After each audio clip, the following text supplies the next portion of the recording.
very special episode of Screen Check.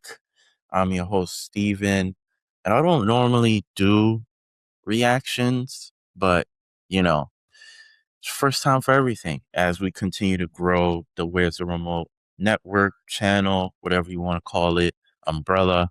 Um, Obviously, if you've seen some of my solo segment series, I primarily break down TV shows that fall under the sci-fi, comic book, and video gaming adaptations.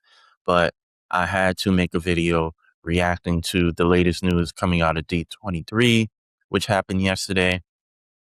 Obviously, we got a bunch of big trailers as well as news, casting announcements, and everything. So it's just very interesting how, for X amount of years, people have been very critical of Disney and Marvel as a whole, whether it's the MCU and the direction that has been taking both from a cinematic standpoint and then also on TV, and also from Disney's side of things as well. There have been a lot of their other properties, especially when it comes to live adaptations of some of their more storied characters that haven't necessarily performed well.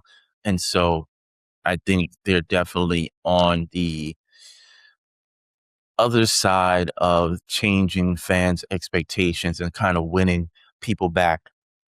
And we'll probably see less and less of some of the negative sort of talk we see online when it comes to Disney. But who knows? This is all hyperbole. This is all being optimistic about what it is that they have planned for the future and what it is and how these projects will actually turn out and perform when they're actually out into the world. So I'm going to go through a few of the announcements that we had. I'm not going to go through everything. Uh, Probably going to focus more so from the Star Wars and MCU sort of world. There was also, I guess I'll start off with, I didn't take any footage or pulled anything down. They didn't really show that much, but they did reveal the mystery villain for the Incredibles 3 movie. I thoroughly enjoyed the first two films. I know that a lot of people don't love the second one, which is interesting. I enjoyed it. It had a darker tone, which I found to be appealing to me, but we're not a monolith. We can't all love the same thing. So I'm definitely excited for that. I enjoyed Incredibles movies. I think they're great. That was something that I've always was expecting for, I think is almost 20 years since the last film. I could be wrong. So the fact that we're getting a third film, I'm excited about that. I'm excited about that one. But let's get into the first trailer, which is Vision Quest. This has been a project that's they've been working on for quite some time, and it seems valid. Like based off of some of the CGI that they display later on in the trailer, it looks really, really good. It looks really clean, and so they clearly took their time in the post-production process to make sure this looked high quality. In terms of the tone of the actual trailer, I don't necessarily find it as gravitating. It seems to be more so from a sort of comedy mystery sort of lane, somewhat similar to what we got in Agatha All Along and partially um, WandaVision for me. And obviously, we have to see the show and see how it turns out. But for me, I think WandaVision is a step above everything else that they've released on Disney Plus so far. And yeah, it's definitely in a more comedic, sarcastic sort of tone. There's going to be mystery elements, what Vision discovers, and then obviously we have the conversation around finding his son, and so him and reuniting with Wiccan and possibly Wanda in this film. So it was an okay trailer, nothing too crazy. Again, it looks good. Comes out in a couple months. I'll definitely be watching every episode and reacting to it on the channel. But I guess my overall questions are: will we see these characters again in some sort of capacity? Do we see them in Secret Wars? Do we see them in Doomsday? Do we see them after this whole arc? There's been very little conversation about Young Avengers. which seemingly might be canceled. Um, so it'll be very interesting to see like where do we go from here when it comes to these set of characters, and what's the approach. Um, so it is what it is. And then I think it's also key to say it seems as though Disney as a whole is stepping away from live action TV, and we will probably not see any Marvel or Star Wars properties after these last few are completed. Um, Vision Quest comes out later this year, and then top of the year is Daredevil Born Again Season 3, and there are no other projects that we are aware of or have been announced to be in production. Obviously, the big news coming the last couple weeks is the cancellation of Wonder Man Season 2, and I think that is definitely the inkling of like, hey, if it's something that's already in production, cool, we'll finish it out. If it's not, we're done. And the Disney Plus model hasn't worked out. It doesn't make sense to kind of spend these movie budgets on these TV shows that aren't necessarily moving the needle. Granted, Wonder Man was very well reviewed. Even got an Emmy nomination, but I don't think from a sort of executive and stakeholder standpoint, if it's not drawing in a huge number of subscribers, if it's not becoming pop culture, then they're kind of looking at it as a failure, which is probably the wrong way for TV to be looked at. But unfortunately, this is the world that we're in when we're talking about streaming. But speaking of shows that kind of also been somewhat on the back burner, we also got the trailer to Ahsoka Season 2. This has been a show that people have been talking about for quite some time in terms of where the second season was. For me personally, I thoroughly enjoyed the first season.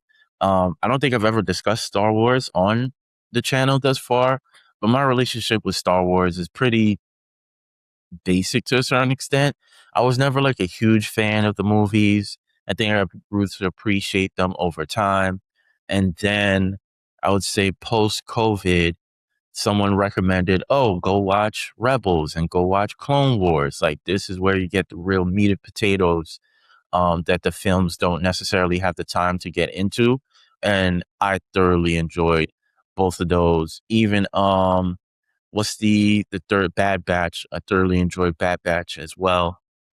And so that kind of like made me more of a fan when it came to Star Wars as a property. And then, of course, I watched The Mandalorian. I watched the Boba Fett series. I watched the Obi-Wan series. I thought all of them were pretty solid. And so Ahsoka, I thoroughly enjoyed, especially with all the callbacks and the flashback scenes of the Clone Wars era and just seeing Anakin again. And so I was thoroughly entertained with the first season. A lot of people did not love the first season for whatever reason that may be. I don't know. I thoroughly enjoyed it. I liked the first season.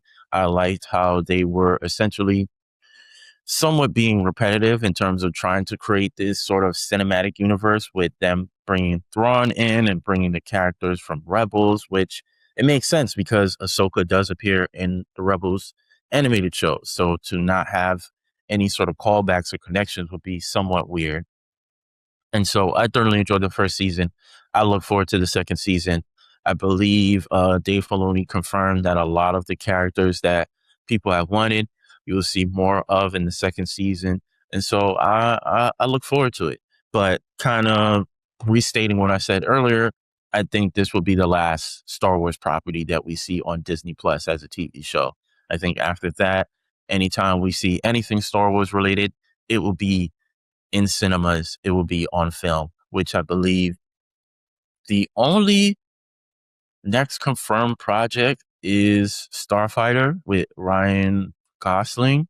So it'll be interesting to see where that franchise goes moving forward. I think, not to get too deep, but I think the hard part when we're talking about any of these studios, when you have these universes, when you have these big properties, it's a specific generation that has a level of attachment to them. Yes, you do have younger people who do grow and start to love these characters and go back and look at some of the older work. But I don't really think that's the majority. I think when you talk about Star Wars, when you talk about maybe Marvel, not so much, because I think Marvel is such a big pop culture piece of content itself. I think that crosses all age groups. But when we're talking about Star Wars and other sort of properties like Masters of the Universe that just released, or even like Transformers, I think sometimes those things don't necessarily translate and hit every target audience. And we know Hollywood has always been an industry where it's like, oh, this worked well for this generation, let's bring it back for the next generation. And I just don't think sometimes they care as much. And so I think Star Wars is in a very interesting place because I don't think younger generations care for Star Wars as much as millennials and maybe groups of Gen Z and boomers really care, because we were there when it was groundbreaking. The older generation remembers when the first trilogy came out, and then millennials remember the prequels, and then, unfortunately remember the sequels. And so I don't think the younger generation, the kids that are, growing up, are really caring about Star Wars in the same way that previous generations did. Same thing when you think about something like Power Rangers. I think I've recent news was Power Rangers, whatever project that Disney was working on for Power Rangers got canceled. I don't know if the kids really care about Power Rangers in the same way that they care about, streamers and all those other things. So be very interesting to see where Star Wars goes moving forward. But moving on, we finally got the second trailer to Doomsday. This was a trailer that leaked out at San Diego Comic-Con. Everyone who was in attendance saw this trailer, which was this additional footage of just giving some more backstory to Doom and his motivations and the things that he is doing, which is essentially a plot that has been leaked on social. So if you want to avoid any spoilers, you could jump ahead now. But apparently the plot is that there are ramifications for Steve Rogers going back in time to live his life with Peggy Carter and then eventually having kids. This apparently leads to an incursion on whatever Earth that Doom is from, and in the process, Doom ends up losing his wife and child. And so while these incursions continue, and all these different characters from the X-Men universe, Fantastic Four, our 616 universe have to try to figure things out, Doom is the mastermind behind it all, in which we eventually see the big reveal at the end, where we see, Reed yelling at Doom of like, hey, were you behind this all along? Were you the one that was moving the pieces on the board, playing chess while everyone has been playing checkers? And so we clearly know that by the end of this team loses, and then Doom some way somehow creates Battleworld. And obviously we have this amazing scene where Doom is able to revive these Sentinels to attack the group. And so yeah, I mean, I think people will thoroughly enjoy this. It's going to be action paced. It's going to be seems to be a very contained story. I think some people will still say like, hey, we could have had a better sort of build up. We should have seen more incursions. Why didn't we see, and maybe we do see it in this film, why didn't we see those events of Doom losing his family? And maybe that will be present in the Endgame encore movie that comes out in, I believe, next month, if I'm not mistaken.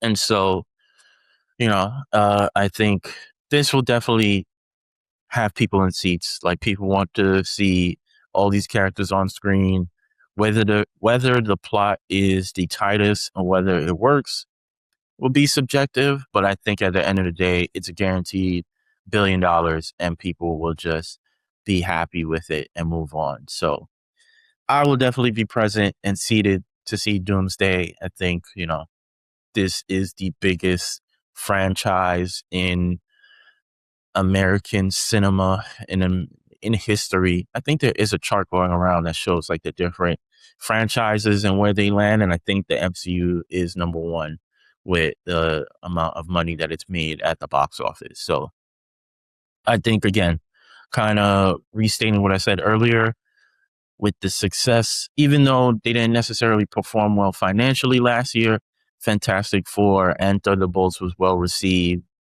We see the success of Spider-Man Brand New Day.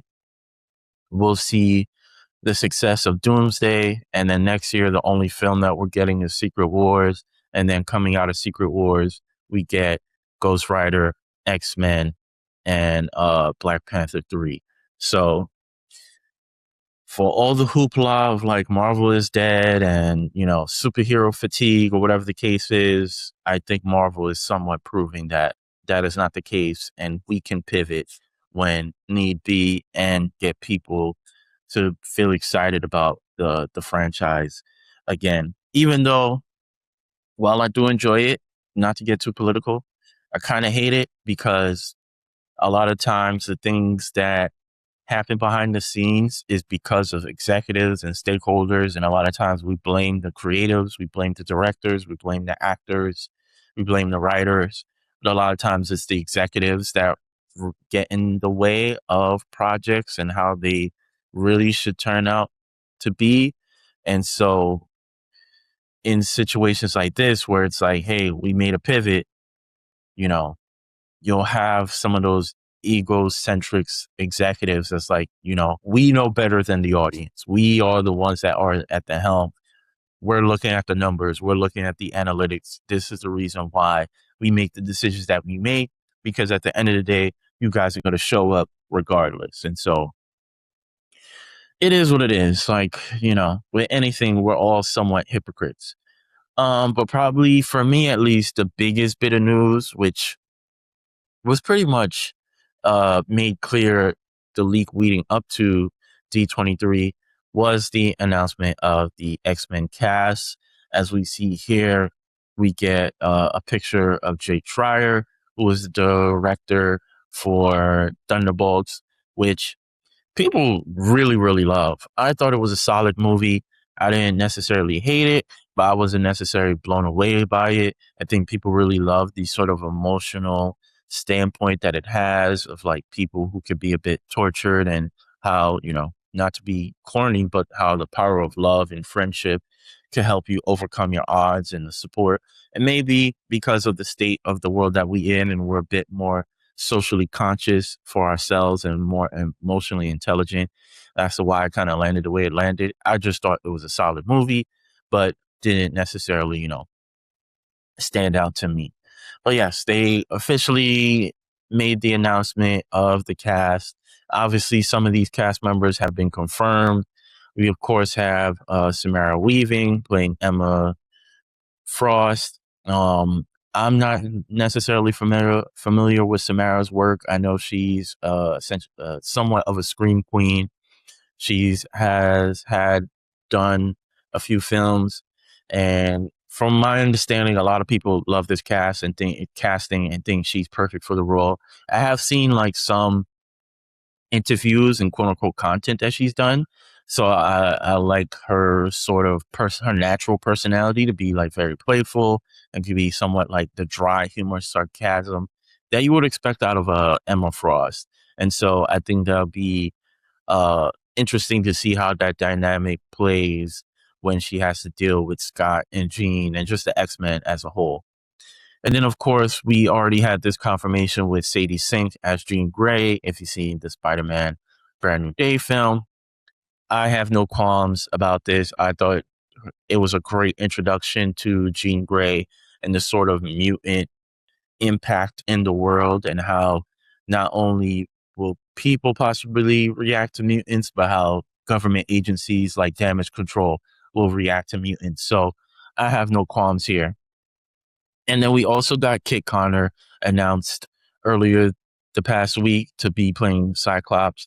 I'm not familiar with Kit's work, so I can't really comment on it. People seemingly think he was also a great choice. So, you know, we'll see how that sort of plays out when it comes to him being the leader of this group, and how he manages the different personalities and, be quote unquote being a Boy Scout, as Logan would say. But then we get into some of the heavy hitters. We get Christopher Abbott announced as Professor X. Christopher Abbott, I only know, I vaguely remember him from like a movie. I think it was like some werewolf movie that he was in, or werewolf adjacent movie I think he was in. That was decent. And then I probably know him more from season 1 of The Sinner. I don't know what streaming service that was on, but it was originally on the USA Network. I think Jessica Biel was an executive producer and she starred in the first season. And I thought he did a really decent job. So I think when it comes to any of these characters, the key thing at play will be what range are they giving these characters to then confirm, okay, whether this casting was appropriate or the right casting, I should say.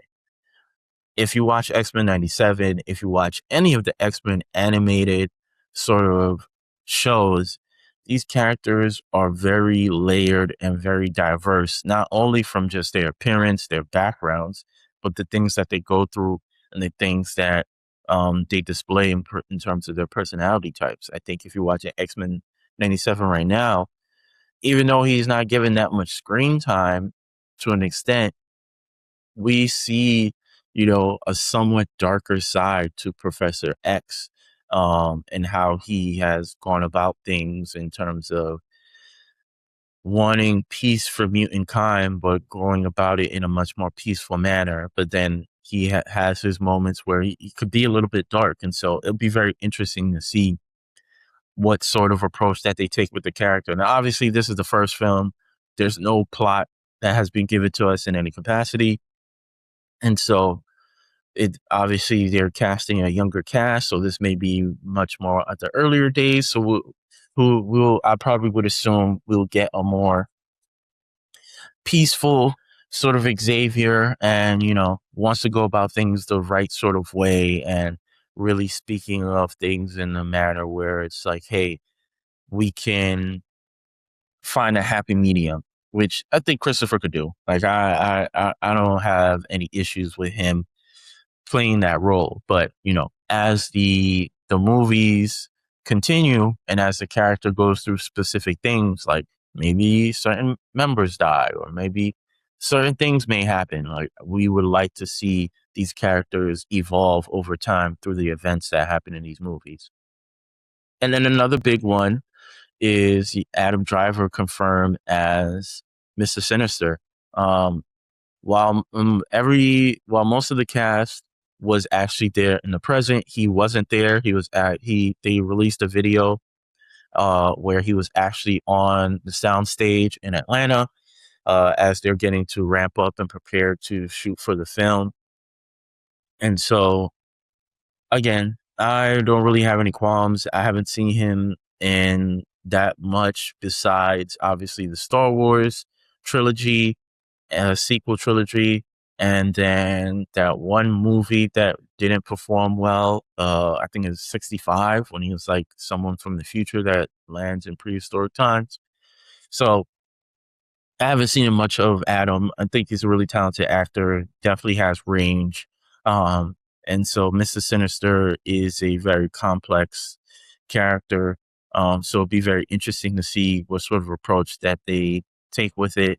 And then it'll be, now that I'm looking at this, it'll be interesting to also see, like, from a character design, like how do they go about this? I think something that we see not only in Doomsday, but things that the audience has wanted for quite some time is more comic accurate looks and depictions.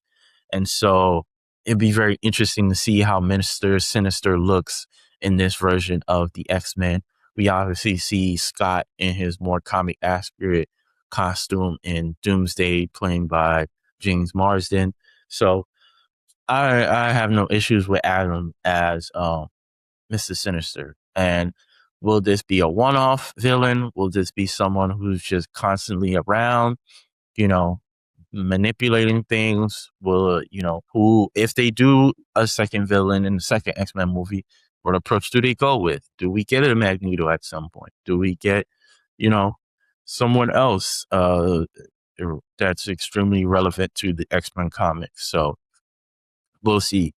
And probably the biggest casting that has been had a lot of conversation around, especially from the Black and Brown community, was who they casted for Storm.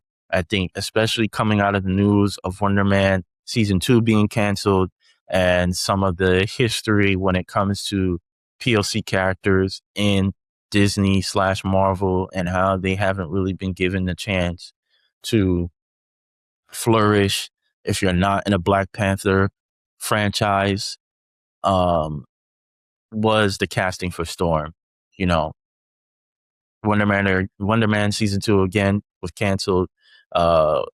Ironheart, apparently wasn't that much promotion or marketing behind it, and that kind of came and went. Armor Wars, which was supposed to be the TV show for Rhodey / War Machine, that went from TV show to a movie to then getting canceled. Obviously, the biggest news most recently was the Blade film officially being in the dirt, and Mahershala Ali saying he wants nothing to do with Blade and Marvel and MCU moving forward. So them casting Maya Boyd, it was very important for a lot of people to make sure that, one, we didn't get, fair skinned actress portraying the role, and then also someone who is capable of doing so. I don't know anything about Maya Boyd. I've never seen her in anything. From my understanding, she primarily has been on Broadway, so we're getting a true thespian to play the role, which I think is the right approach for how important and how vital of a character that Storm is, and how she commands a presence about herself, and how she, lack for a better term, commands the stage when it comes to interacting with the other X-Men. I think it was smart of them to get someone who is familiar with theater. So I'm rooting for her, of course. I'm rooting for all of them, because at the end of the day, I just want good storytelling, and I want things that are going to be fulfilling and gratifying, and a bit more than just average. Like, I don't want an okay X-Men movie. Like, I want a really good, nearly perfect movie. Like, we just got Spider-Man Brand New Day. For me, that was a nearly perfect movie. So I have no qualms with any of the casting news that we received. And yeah, I'll be looking forward to all of these projects. Again, I'll be watching Vision Quest, definitely be watching Ahsoka. I'll definitely be seated for Avengers Doomsday. I'll be seated for X-Men when it comes out in 2028, as well as Ghost Rider, as well as Black Panther 3, and whatever else that comes down the pipeline. Daredevil Born Again, season 3. We still have the second season of Spider-Man First Year, if I remember the title correctly. So, you know, I'm loyal to the brand, so I'll be tuned in for everything, and hopefully they continue to push out good quality projects. So let me know your thoughts in the comments for any of these. Do you like the casting for the X-Men? Do you have any sort of qualms? Oh, I did forget one person. Let me see if I have that individual here. I don't think I do. But they also announced Inde Navarette as Rogue. That was the only one that I'm kind of iffy about. And not to say that I don't think she could do it. I just don't know.